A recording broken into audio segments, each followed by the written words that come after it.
आज हम लोग डिस्कस करेंगे वेस्ट बंगाल बोर्ड के अकाउंटेंसी में आए हुए क्वेश्चंस का। मल्टीपल चॉइस क्वेश्चन जो अकाउंटेंसी में पूछा था 2025 के पेपर में। देखते हैं कैसे कैसे क्वेश्चन पूछे गए थे। पहला क्वेश्चन है, partners current accounts are open when capital accounts are. Partners current account कब खोला जाता है? जब कैपिटल अकाउंट फ्लक्चुएटिंग हो, फिक्स्ड एंड फ्लक्चुएटिंग हो, या नन ऑफ दीज। इसका आंसर होगा ऑप्शन नंबर बी, फिक्स्ड। जब कैपिटल अकाउंट फिक्स्ड होता है तभी हम लोग पार्टनर्स करंट अकाउंट खोलते हैं। नेक्स्ट क्वेश्चन है, profit and loss proportion account is. Profit and loss proportion account जो है वो क्या है, उसका नेचर क्या है? Nominal account, personal account, real account या कैपिटल अकाउंट? इसका आंसर होगा option number 1 A number, nominal account. PL person account is a nominal account. Next question है, इन अ पार्टनरशिप फर्म, एक पार्टनरशिप फर्म में इंटरेस्ट ऑन पार्टनर्स लोन, जो partners के loan पर interest charge किया जाता है वो क्या है? गेन, लॉस, इनकम या एक्सपेंस? इसका आंसर होगा एक्सपेंस, क्योंकि एक्सपेंस है तभी तो इंटरेस्ट ऑन लोन हम लोग, तभी तो इंटरेस्ट ऑन पार्टनर लोन हम लोग पीएल पर्सन अकाउंट के डेबिट साइड में चार्ज करते हैं।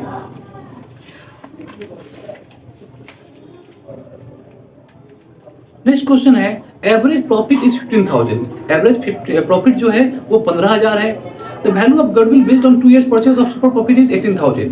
जो गुडविल का वैल्यू है 2 year purchase of super profit के आधार पर वो 18,000 है। हमें निकालना है नॉर्मल प्रॉफिट का value.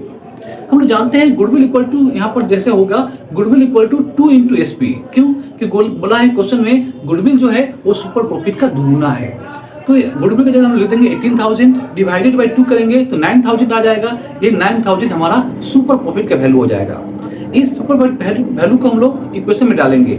Super profit equal to होता है average profit minus normal profit. इस क्वेश्चन में एवरेज प्रॉफिट दे दिया है, तो सुपर प्रॉफिट, एवरेज प्रॉफिट और नॉर्मल प्रॉफिट के इक्वेशन को सॉल्व करके हम लोग लिख देंगे। जैसे सुपर प्रॉफिट नीचे लिख देंगे हम लोग 9,000 इक्वल टू एवरेज प्रॉफिट लिख देंगे हम लोग 15,000 और माइनस नॉर्मल प्रॉफिट। फिर इक्वेशन सॉल्व करेंगे तो वैल्यू आएगा 6,000। ये 6,000 है वैल्यू ऑफ नॉर्मल प्रॉफिट। बहुत आसान क्वेश्चन था, ऑप्शन नंबर ए सही है।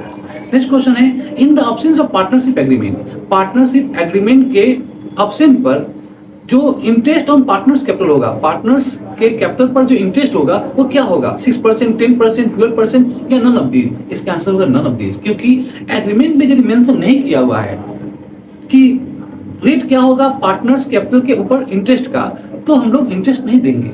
इसलिए आंसर होगा none of these. Option number D सही है।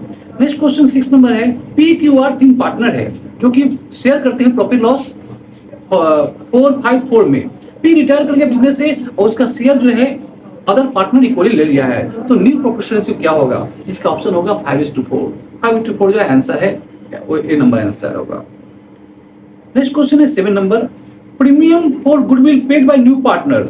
जो गुडविल प्रीमियम फॉर गुडविल जो नया पार्टनर लाया है वो ओल्ड पार्टनर को प्राइवेटली दिया जाएगा। और कैसे क्रेडिट होगा, कहाँ क्रेडिट होगा? Old partners capital account, new partners capital account, goodwill account या नन ऑफ दीज? इसका आंसर होगा none of these. Next question है question number 8, according to partnership act के अनुसार interest payable to deceased partner, जो partner मर गया है उसके जो बैलेंस अमाउंट है उस पर जो हम लोग इंटरेस्ट देंगे उसको, उसका जो अमाउंट लेफ्ट है, उसका जो अमाउंट बचा हुआ है उस अमाउंट पर, उस कैपिटल के अमाउंट पर जो हम लोग इंटरेस्ट देंगे वो रेट क्या होगा? 6%, 10%, 12% या फिर as per bank rate? Answer होगा ऑप्शन नंबर ए 6% पड़ेगा। नेक्स्ट क्वेश्चन है 9 number question, a partnership firm earn net profit of 4,20,000। एक पार्टनरशिप फर्म ने 4,20,000 रुपया नेट प्रॉफिट अर्न किया है। पार्टनर एक्स जो है उसे कमीशन मिलेगा 5% ऑन द नेट प्रॉफिट, लेकिन लिखा हुआ है आफ्टर चार्जिंग सच कमीशन। इस कमीशन को चार्ज करने के बाद अब क्वेश्चन है कि एक्स का कमीशन कितना होगा। देखिए यहाँ क्वेश्चन लिखा है आफ्टर चार्जिंग सच कमीशन, इसलिए हम लोग नेट प्रॉफिट 4,20,000 लिख लेंगे, इंटू करेंगे, ऊपर लिखेंगे 5, नीचे लिखेंगे 105, 5/105, क्योंकि यहाँ लिखा हुआ है आफ्टर चार्जिंग सच कमीशन। तो बिफोर चार्जिंग सच कमीशन लिखा होता तो 5/100 होता, इसलिए इसका आंसर होगा 4,20,000 इंटू 5/105। वैल्यू कैलकुलेट करेंगे तो आएगा वैल्यू 20,000। तो कैलकुलेटेड वैल्यू जो है 20,000 आंसर है, ऑप्शन नंबर सी आंसर होगा। नेक्स्ट क्वेश्चन है, if the profit of the last 4 year, 4 साल का प्रॉफिट का डेटा दिया हुआ है 80,000, 50,000, 25,000, 35,000। तीसरा साल जो है लॉस हुआ है 25,000 का। हमें निकालना है value of goodwill 2 years of average profit. तो सबसे पहले क्या करेंगे हम लोग, जो 4 साल का प्रॉफिट लॉस है उसको एनालाइज कर लेंगे। तो 80,000 प्लस 50,000 माइनस 25,000 क्योंकि लॉस है, फिर प्लस 35,000 क्योंकि चौथा ईयर भी प्रॉफिट हुआ है। कैलकुलेट करेंगे, जोड़ेंगे तो वैल्यू आएगा 1,40,000। इसको हम लोग 4 से डिवाइड कर देंगे क्योंकि एवरेज प्रॉफिट निकल जाएगा। तो जब 4 से डिवाइड करेंगे तो वैल्यू आएगा 35,000। ये 35,000 हो गया हमारा एवरेज प्रॉफिट। इस एवरेज प्रॉफिट को 2 से मल्टीप्लाई करेंगे क्योंकि यहाँ पर क्वेश्चन बोला है 2 years एवरेज प्रॉफिट जो गुडविल होगा। तो 35,000 को हम लोग 2 से डिवाइड करेंगे तो वैल्यू होगा 70,000। ये 70,000 हमारा होगा goodwill according to average profit method.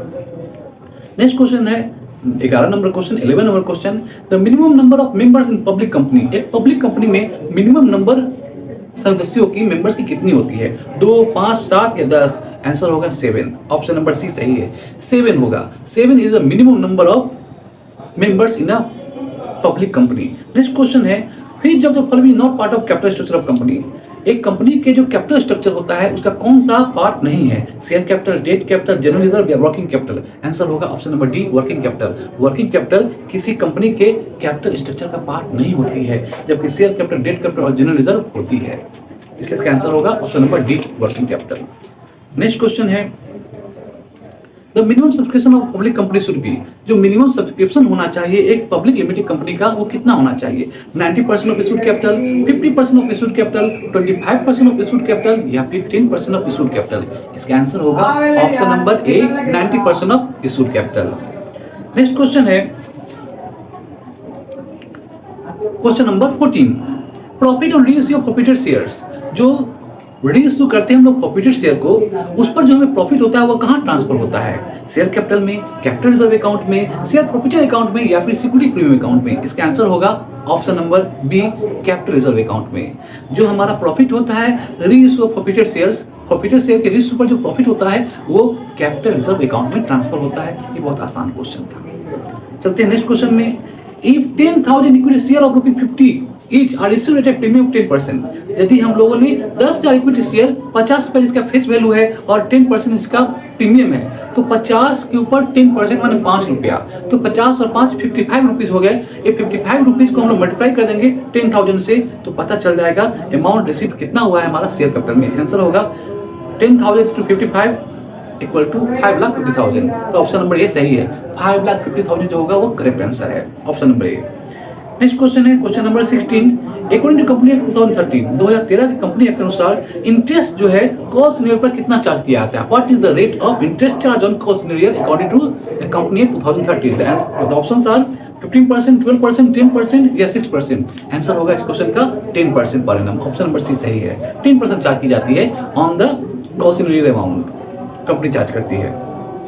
Question number 17 है, Which of the following is not a feature of joint stock company? इन चारों ऑप्शन में से जॉइंट स्टॉक कंपनी का फीचर कौन नहीं है? ये क्वेश्चन इनकरेक्ट है, ऑप्शन इनकरेक्ट है। Limited liability, common seal, perpetual existence, separate entity. Limited liability मतलब पार्टनर्स के, कंपनी के जो मेंबर्स होते हैं उनका लायबिलिटी लिमिटेड होता है, सही बात है। पार्टनर्स कंपनी के जो मेंबर्स होते हैं उनका लायबिलिटी शेयर होल्डर का लिमिटेड होता है। Common seal, yes common seal use किया जाता है कंपनी के नाम पर। परपेचुअल एग्जिस्टेंस, यस मेंबर मर जाए तो भी कंपनी क्या बंद नहीं होती, चलती रहती है, परपेचुअल है। परपेचुअल मतलब कंटिन्यू करता रहता है business. Separate entity, yes members अलग होते हैं, कंपनी के मेंबर्स शेयर होल्डर अलग होते हैं और कंपनी का अस्तित्व अलग होता है। अर्थात ये चारों के चारों ऑप्शन सही है, इसलिए ये क्वेश्चन कंफ्यूजन वाला क्वेश्चन है, रॉन्ग क्वेश्चन है। क्वेश्चन नंबर 18 है, प्रीमियम और इश्यू ऑफ डिवेंचर। जो इश्यू ऑफ डिवेंचर पर प्रीमियम चार्ज किया जाता है वो कंपनी का क्या होता है? एसेट, इनकम, एक्सपेंस या लायबिलिटी? आंसर होगा लायबिलिटी, ये एक लायबिलिटी होता है। Premium charge on issue of debenture company के लिए एक लायबिलिटी है। नेक्स्ट क्वेश्चन है question number 19, which of the following is tool of financial statement analysis. नीचे जो दिया गया है उसमें से कौन सा फाइनेंशियल स्टेटमेंट का टूल है, एक उपकरण है? Cash book, trial balance, trend analysis या ऑल ऑफ दीज? इसका आंसर होगा option number C, trend analysis. Trend analysis जो होती है एक फाइनेंशियल स्टेटमेंट का एनालिसिस का टूल होता है। नेक्स्ट क्वेश्चन है, if sales is 4 lakh, sales 4 lakh है, ग्रॉस प्रॉफिट 25% है, क्लोजिंग स्टॉक 50,000 है, तो स्टॉक टर्नओवर रेशियो क्या होगा? स्टॉक टर्नओवर रेशियो कितना होगा पूछा है क्वेश्चन में। देखते हैं इसका आंसर कैसा होगा। हम लोग जानते हैं कि स्टॉक टर्नओवर रेशियो का फॉर्मूला होता है cost of goods sold divided by average stock. तो यहाँ पर कॉस्ट ऑफ गुड्स सोल्ड कैसे निकालेंगे? सेल्स जो 4 लाख है उससे हम लोग ग्रॉस प्रॉफिट 25% माइनस कर देंगे। तो सेल्स है 4 लाख, 4 लाख का 25% 1 लाख होता है। तो 4 लाख से 1 लाख हम लोग माइनस कर देंगे, सब्सिट्यूट कर देंगे, तो वैल्यू बचेगा 3 लाख। ये 3 लाख हो गया हमारा नेट सेल्स। इस नेट सेल्स को हम लोग ऊपर लिखेंगे और उसको डिवाइड कर देंगे हम लोग एवरेज स्टॉक से। तो यहाँ पर जो क्लोजिंग स्टॉक है तो क्लोजिंग स्टॉक को ही हम लोग एवरेज स्टॉक मान लेंगे, क्योंकि यहाँ अपनी स्टॉक नहीं दिया हुआ है। तो ऊपर में लिखेंगे हम लोग नोमीटर में 3 लाख, उसको डिवाइड कर देंगे हम लोग 50,000 से। तो 3 लाख को हम लोग जब डिवाइड करेंगे 50,000 से तो वैल्यू आएगा 6 टाइम्स, इसलिए आंसर आएगा 6। ऑप्शन नंबर ए सही है। नेक्स्ट क्वेश्चन है, if working capital is 1,80,000, working capital 1,80,000 दिया हुआ है, टोटल लायबिलिटी दिया हुआ 3,90,000, नॉन करंट लायबिलिटी दिया हुआ 3 लाख, तो करंट रेशियो कितना होगा? ये क्वेश्चन में पूछा गया था। देखते हैं इसको। वर्किंग कैपिटल 1,80,000 है, टोटल लायबिलिटी कितना है? तो सबसे पहले निकालते हैं हम लोग current liability. Current liability equal to होता है total liabilities minus long term liabilities, non current liabilities. तो टोटल लायबिलिटी क्वेश्चन में दिया हुआ 3,90,000, उससे non current liability 3 lakh minus कर देंगे तो बचेगा 90,000, वो हमारा होगा करंट लायबिलिटीज। फिर हम लोग जानते हैं वर्किंग कैपिटल का इक्वेशन है, वर्किंग कैपिटल इक्वल टू होता है current assets minus current liabilities. तो current assets minus current liabilities, इस इक्वेशन को हम लोग एडजस्ट करेंगे तो करंट एसेट्स इक्वल टू हो जाएगा working capital plus current liability. Working capital दिया हुआ 1,80,000, उसके साथ हम लोग ऐड कर देंगे 90,000 जो अभी हम कैलकुलेट किए हैं, 90,000 करंट लायबिलिटी, तो ऐड लेस कर देंगे तो 2,70,000 आएगा हमारा करंट एसेट्स। करंट एसेट्स आएगा 2,70,000 और करंट लायबिलिटी तो ऑलरेडी 90,000 आया हुआ है। तो करंट रेशियो का फॉर्मूला होता है current assets by current liability. Current assets nominator में, करंट लायबिलिटी डिनोमिनेटर में होता है। तो ऊपर लिखेंगे हम लोग 2,70,000, नीचे लिखेंगे हम लोग 90,000। इसको हम लोग जब कैंसिल करेंगे तो वैल्यू आएगा 3:1, 93 का 270। नेक्स्ट क्वेश्चन है 22 नंबर क्वेश्चन।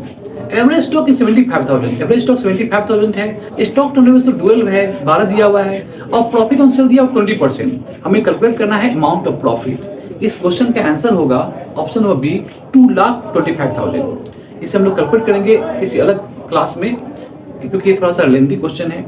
नेक्स्ट क्वेश्चन है 23 नंबर क्वेश्चन। लिखा हुआ है total sales and cash sale of a concern is 6 lakh.